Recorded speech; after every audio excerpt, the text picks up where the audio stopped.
Hi friends, आज मैं आपको टाटा सफारी जो न्यू लॉन्च हुई है 2021 उसका मैं आपको ऑडियो सेटअप दिखा हुए साउंड डेमो दिखाता हूँ एक बार आपको। तो ये देखो, मैं आपको साउंड डेमो दिखाता हूँ कैसा है इसका।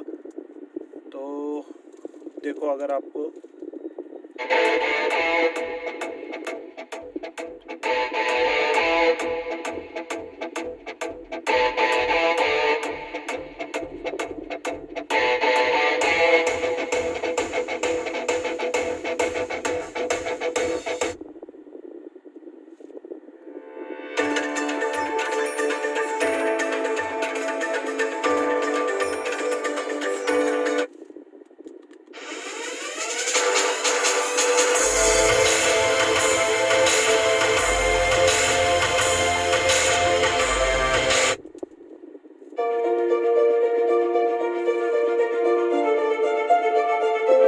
ये साउंड डेमो इसी में दे रखा है।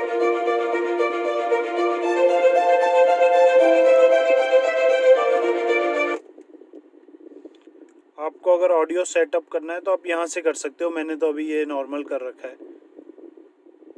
ठीक है। तो आप ये सब कुछ यहाँ से कर सकते हो। Flat, rock, pop, jazz, classic, speech, ये यहाँ से आप कर सकते हो। मैंने अभी नॉर्मल कर रखा है।